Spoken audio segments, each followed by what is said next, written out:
Hello student, आज के इस वीडियो में हम लोग जी मेंस का प्रॉब्लम डिस्कस करने वाले हैं। अभी तक हम लोगों ने टेंजेंट एंड नॉर्मल का थ्योरी देख लिया है, उससे रिलेटेड जो बोर्ड लेवल का प्रॉब्लम है वो हम लोगों ने सॉल्व कर लिया है।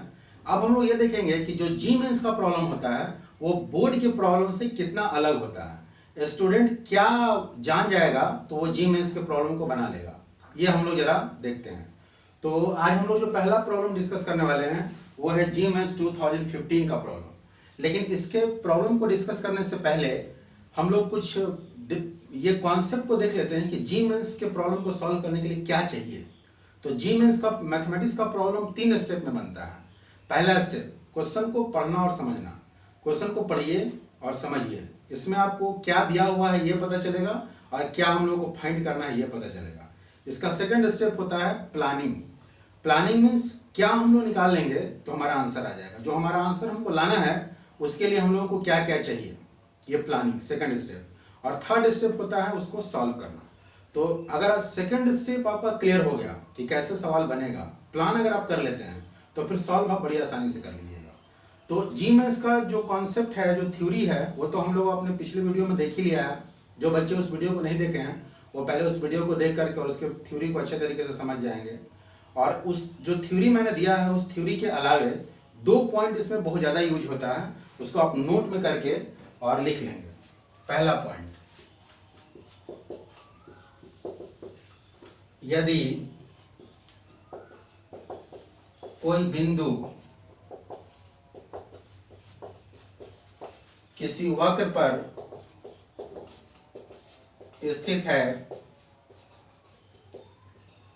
तो उस बिंदु का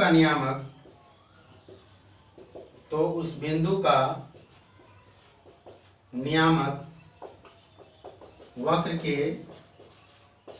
समीकरण को संतुष्ट करता है। और ठीक इसका उल्टा, यदि कोई बिंदु किसी वक्र के समीकरण को संतुष्ट करता है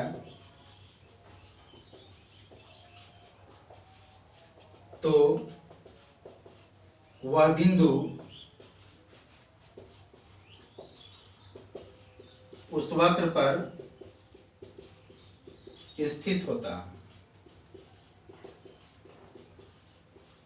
और सेकंड पॉइंट है, दो समीकरणों को हल करने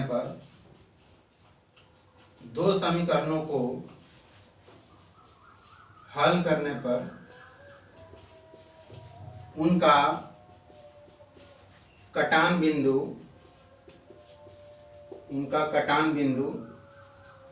प्राप्त होता है।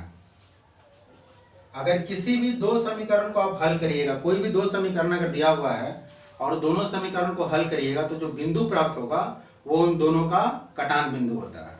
तो ये 2 पॉइंट ऐसा पॉइंट है जो जी मेंस के प्रॉब्लम में बहुत ज़्यादा यूज होता है। तो पहले आप ये दोनों पॉइंट को आप नोट करिए, फिर हम लोग अपने इस प्रॉब्लम को देखेंगे कैसे बनेगा। चलिए, अब हमारा जो प्रॉब्लम है वो प्रॉब्लम को हम लोग पहले समझते हैं और तब हम लोग प्लानिंग करेंगे कि कैसे इसको बनाया जाए। तो हमारा प्रॉब्लम क्या कहता है? प्रॉब्लम कहता है कि एक वक्र का समीकरण दिया हुआ है।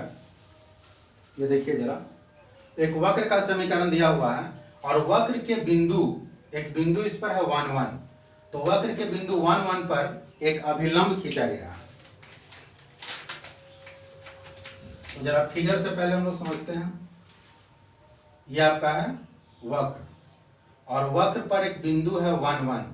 इस बिंदु पर एक अभिलंब, तो एक स्पर्श रेखा पहले खींचते हैं तब इस पर एक अभिलंब खींचते हैं। तो यह वक्र के बिंदु 1 1 पर एक अभिलंब खींचा गया। तो वक्र के बिंदु 1 1 पर जो अभिलंब खींचा गया है, यह अभिलंब दोबारा वक्र को किस पाद में मिलता है, यह हमारा प्रॉब्लम है। तो ये अभिलंब जो है वो वक्र को एक बिंदु पर मिल रहा है, तो वो किस पाद में बिंदु है। तो ये हमारा पहला स्टेप हुआ। हम लोगों ने क्वेश्चन को पढ़ा और समझा। अब इसका सेकंड स्टेप, प्लानिंग कैसे बनाया जाए। तो अगर हम लोग अभिलंब का समीकरण निकाल लेते हैं और वक्र का समीकरण दिया हुआ है और दोनों समीकरणों को अगर हल करेंगे तो उनका कटान बिंदु मिलेगा। तो जाहिर सी बात है कि एक कटान बिंदु 1 1 होगा और जो दूसरा कटान बिंदु मिलेगा उस कटान बिंदु के नियामक से हम लोग ये पता लगा देंगे कि वो किस पाद में स्थित है। तो अब हम लोग को क्या करना है, अभिलंब का समीकरण निकालना है। और अभिलंब का समीकरण निकालने के लिए पहले अभिलंब का ढाल निकालना होगा और अभिलंब का ढाल निकालने के लिए पहले हम लोगों को dy by dx निकालना होगा। तो समीकरण 1 को अवकलित करने पर, क्योंकि समीकरण 1 को अवकलित करेंगे तो ही हम लोगों को dy by dx मिलेगा।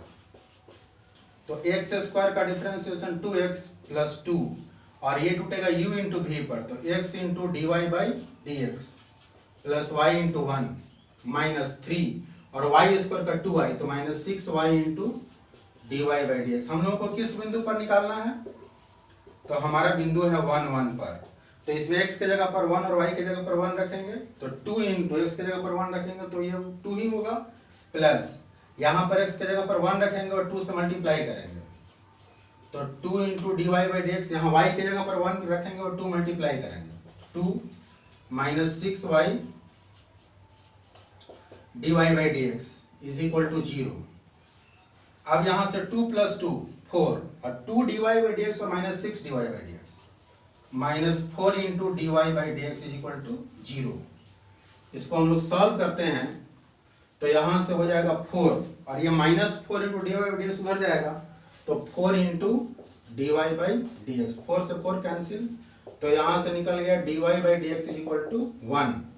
तो अभिलंब का ढाल का क्या सूत्र होता है, अभिलंब का ढाल इसका सूत्र होता है minus 1 by d Y by D x. तो m is equal to minus 1 by d Y by D x का वैल्यू 1। तो ये किसका ढाल निकला, अभिलंब का, और अभिलंब पर बिंदु पता है 1 1। तो अब हमारा हो जाएगा अभिलंब का समीकरण, तो ये होगा y minus y1 1 is equal to minus 1 into x minus x1, तो ये 1 हो जाएगा। सॉल्व करिए इसको, y minus 1 is equal to minus x plus 1 तो y is equal to minus x plus 2, ये हो गया हमारा समीकरण 2। अब समीकरण 1 और 2 को हल करेंगे तो क्या मिलेगा, कटान बिंदु, इसको नोट करिए।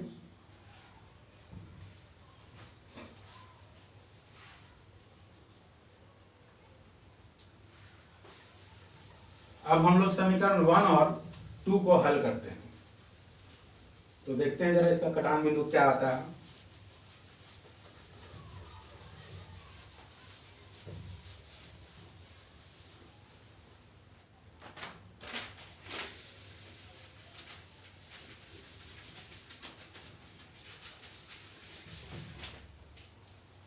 समीकरण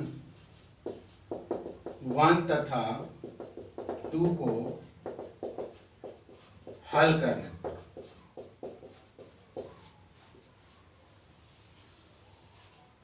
तो समीकरण 2 में है y equal to minus x plus 2, तो y का जो मान है माइनस एक्स प्लस 2 इसको समीकरण 1 में रखते हैं तो एक्स स्क्वायर प्लस 2x और y के जगह पर minus x plus 2 minus 3 y के जगह पर माइनस एक्स प्लस 2 का होल स्क्वायर इक्वल टू 0। तो ये हो जाएगा एक्स स्क्वायर 2x और माइनस एक्स मल्टीप्लाई होगा minus 2x square plus 4x minus 3 और ये टूटेगा a माइनस b के होल स्क्वायर पर, तो x square plus 4 minus 4x is equal to 0, x square minus 2x square minus x square plus 4x minus 3x square minus 12 plus 12x is equal to 0, minus x square minus 3x square minus 4x square 4x और plus 12x plus 16x minus 12 is equal to 0, minus 4 common x square minus 4x plus 3 is equal to 0, minus 4 उधर जाएगा तो 0 हो जाएगा, तो ये हो जाएगा x square minus 4x plus 3 is equal to 0। इसको हम लोग फैक्टराइज करेंगे तो फैक्टराइज करेंगे तो यहाँ से x का मान आएगा और x का जो मान आएगा उसको समीकरण 2 में रख देंगे तो वहाँ से y का मान निकल जाएगा।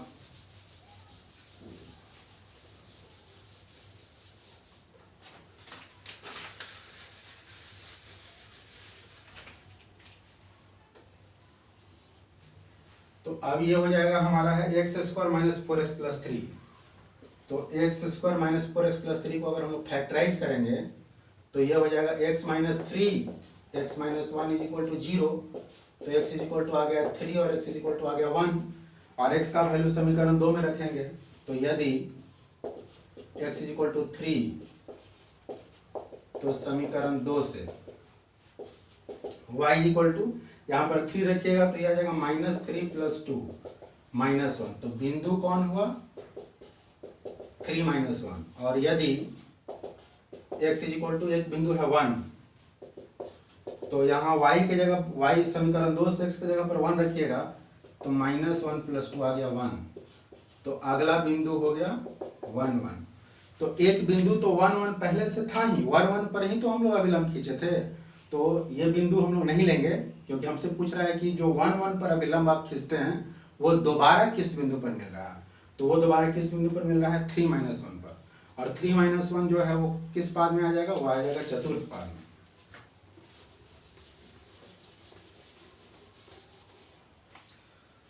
तो हमारा आंसर हो जाएगा, अतः 1 1 पर खींचा गया अभिलंब वक्र को 3 - 1 पर 3 - 1 और 3 - 1 कौन पाद में जाएगा, चतुर्थ पाद में मिलता है। तो यही हमारा आंसर हो जाएगा। इसको नोट करिए आप लोग, फिर हम लोग सेकंड क्वेश्चन में चलेंगे।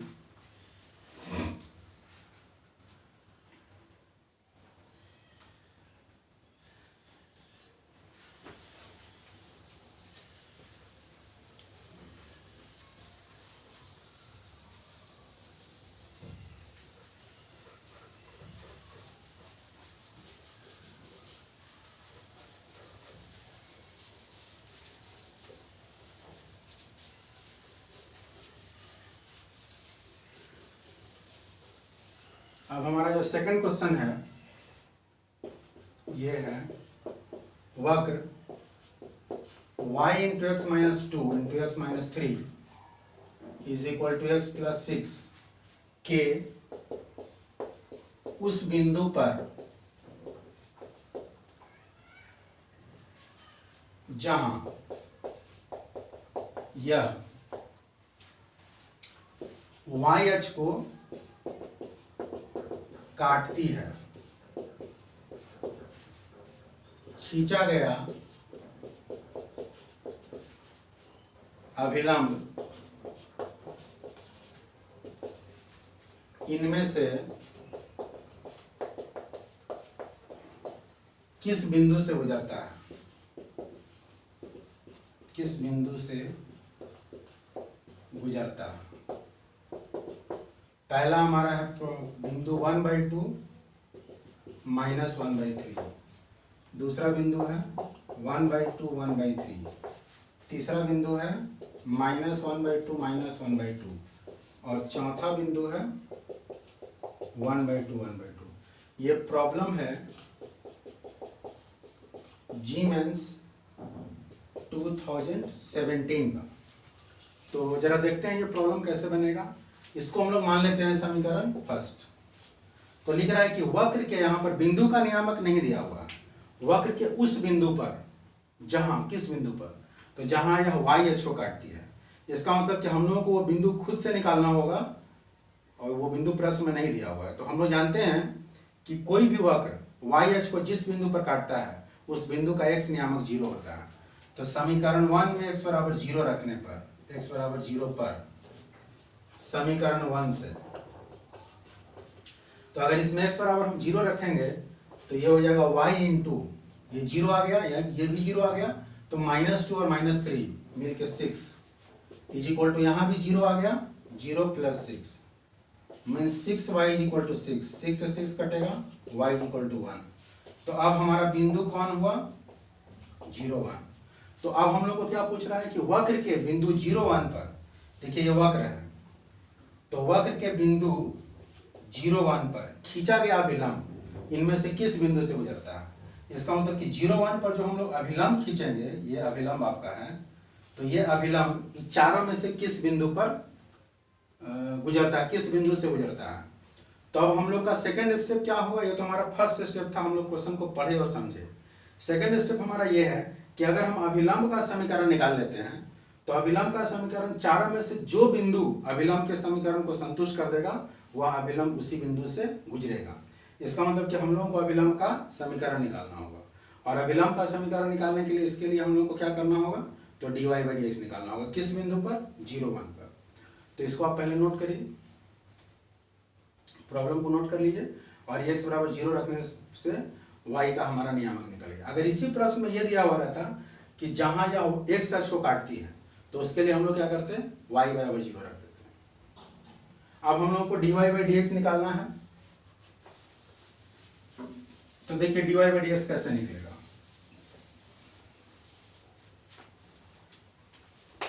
तो समीकरण 1 को हम ऐसा लिख सकते हैं, y equal to x plus 6 divided by, ये नीचे आ जाएगा x minus 2 into x minus 3। एक लाइन और इसको हम सॉल्व करते हैं, इसको हम लोग मल्टीप्लाई कर देते हैं, तो ये हो जाएगा एक्स स्क्वायर माइनस 5 प्लस 6।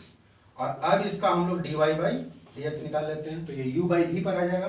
तो क्या होता है formula, x square minus 5 plus 6, v को जो कहते हैं छोड़ते हैं, u का डिफरेंशिएशन 1 माइनस u को जो कहते हैं छोड़ते हैं x प्लस 6 को, और अब v का डिफरेंशिएशन करेंगे, तो ये हो जाएगा 2x माइनस 5 और डिवाइडेड बाई v का square, x square minus 5 plus 6 का होल स्क्वायर। हम लोगों को dy बाई dx किस बिंदु पर निकालना है, तो हम लोग को निकालना है, अभी जो बिंदु निकाले हैं वो है हमारा 0 1। तो अब हम लोग dy बाई dx निकाल लेते हैं बिंदु 0 1 पर। तो अब यहां से आ गया बिंदु 0 1 पर, तो इसमें x के जगह पर 0 रख देंगे, और यहाँ अगर y होता तो y की जगह पर 1 रखते, लेकिन इसमें तो y कहीं है नहीं, तो यहाँ से निकल जाएगा dy by dx equal to, यहाँ x के जगह पर 0 रखेंगे तो ये 0 हो जाएगा 0, यहाँ बचेगा 6 माइनस ये 0 हो जाएगा, तो यहाँ बचेगा 6 इंटू ये भी 0 हो जाएगा, यहाँ बचेगा माइनस 5 डिवाइडेड बाई ये 0 हो जाएगा और ये 0, तो बचेगा यहाँ 6 का स्क्वायर, तो ये हो जाएगा 6 प्लस 30 बाई 36 बाई 36। तो dy बाई dx निकल गया 1, और हम लोग को चाहिए अभिलंब का समीकरण, और dy बाई dx होता है स्पर्श रेखा का ढाल। तो अभिलंब का ढाल, इसका सूत्र होता है -1 by dy by dx, -1 by dy by dx, तो -1 बाई 1 मीन्स -1, तो m इज इक्वल टू आ गया -1। और किस बिंदु पर निकालना है, तो बिंदु हमारा है 0 1 पर। तो अब हम लोग अभिलंब का समीकरण निकालते हैं। अभिलंब का समीकरण y माइनस y1 का काम करेगा 1 इज इक्वल टू m का काम करेगा -1 x माइनस 0, तो यह हो जाएगा y minus 1 is equal to minus x, इसको इधर लाइए x plus y is equal to 1। ये हमारा निकल गया अभिलंब का समीकरण।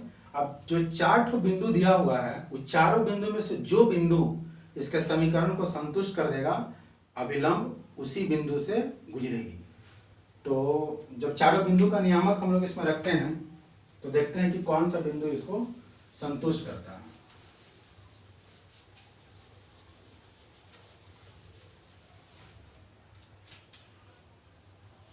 पहले आप लोग इसको नोट कर लीजिए।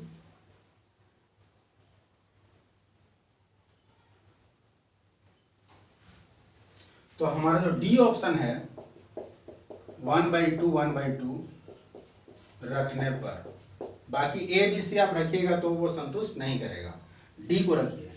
तो ये हो जाएगा एक्स की जगह पर 1/2 प्लस वाई की जगह पर 1/2 इज इक्वल टू 1, तो 1/2 प्लस 1/2 1 इज इक्वल टू 1। तो यह बिंदु डी जो है वो इसको संतुष्ट कर दिया, तो इसलिए हमारा आंसर हो जाएगा डी 1/2 1/2, यही आंसर हो जाएगा। नोट करिए आप लोग।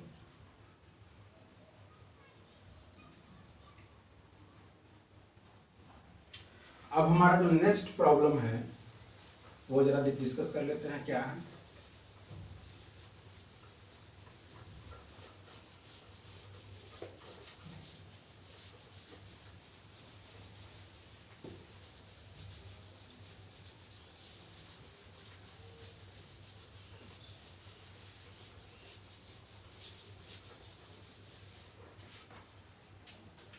3 नंबर।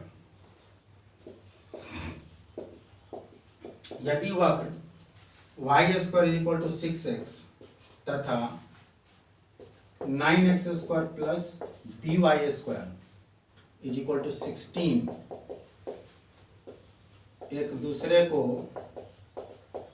समकोण पर काटते हैं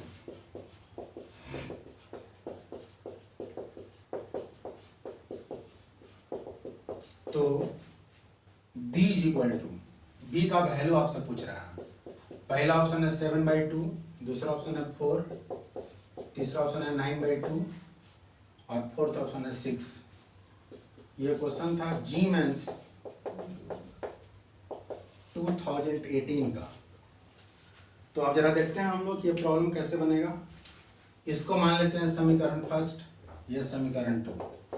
तो जैसा कि मैंने अपने थ्योरी वाले वीडियो में बताया था, जिस वीडियो में मैंने थ्योरी दिया था, उस वीडियो में ये बताया था आपको कि यदि दो वक्र एक दूसरे को समकोण पर काटते हैं तो उनका कटान बिंदु निकालने की आवश्यकता नहीं है। डायरेक्ट दोनों को डिफरेंशिएट कर दीजिए और जो dy/dx आएगा वो दोनों के dy/dx का प्रोडक्ट -1 के इक्वल कर दीजिए। तो समीकरण 1 को अवकलित करने पर, समीकरण 1 को अवकलित करने पर y स्क्वायर का डिफरेंशिएशन 2y, y का dy/dx 6 × x का 1। तो यहाँ से dy/dx इक्वल टू ये कटेगा 3 बार में 3y। इसका नाम दे दीजिए m1। और अब हम लोग समीकरण 2 को अवकलित करेंगे। समीकरण 2 को अवकलित करने पर, तो समीकरण 2 का डिफरेंशिएशन कैसे करेंगे? तो 9x स्क्वायर है तो ये हो जाएगा 18x plus 2by dy/dx is equal to 16 का डिफरेंशिएशन 0। तो यहाँ से हो जाएगा 2by dy/dx is equal to 18x उधर जाएगा -18। यहाँ से 2b dy/dx को लिख दिए, 18x को उधर लेके चलेगा तो ये कटेगा 9 बार में। dy/dx is equal to -9/by, इसका नाम दे दिए m2। और दो वक्र एक दूसरे को अगर समकोण पर काटता है तो m1 × m2 is equal to -1 होता है। तो m1 × m2 is equal to -1। m1 का वैल्यू दीजिए 3y और m2 का वैल्यू दीजिए -9/by is equal to -1। Minus minus कटेगा, क्रॉस मल्टीप्लीकेशन करिए या ऐसा करिए, यहाँ से y स्क्वायर उधर लेके चले जाइए तो y square is equal to आ जाएगा 27/b। और अब हम लोग y स्क्वायर का वैल्यू इक्वेशन नंबर 1 में भी रख सकते हैं और इक्वेशन नंबर 2 में भी रख सकते हैं। इसको पहले नोट करिए आप लोग।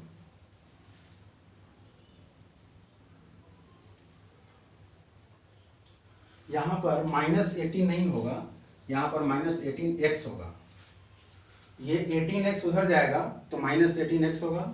तो यहाँ से dy/dx इज इक्वल टू -9 ये तो कटेगा 9 बार में -9x होगा, -9x/by। तो यहाँ से हो जाएगा 9x/by। तो y square is equal to आ जाएगा 27x। और अब हम लोग y स्क्वायर का वैल्यू या तो इक्वेशन नंबर 1 में रखेंगे या फिर 2 में रखेंगे। हम लोगों को चाहिए b का वैल्यू, तो हम लोग इसको इक्वेशन नंबर 1 में रखते हैं। तो समीकरण 1 से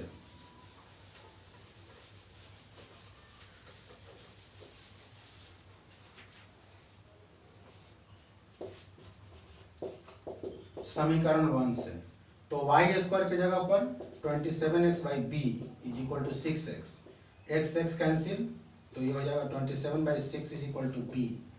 तो 3 से कटेगा 9 बार में 2 बार में, तो b इज इक्वल टू आ जाएगा 9/2। तो सही ऑप्शन हमारा हो जाएगा सी। इसको नोट करिए।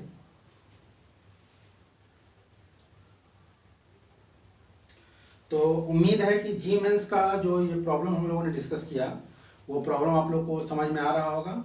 और अब नेक्स्ट वीडियो में मैं आपको जी मेंस 2019 और 20 का वीडियो में अपलोड करूँगा।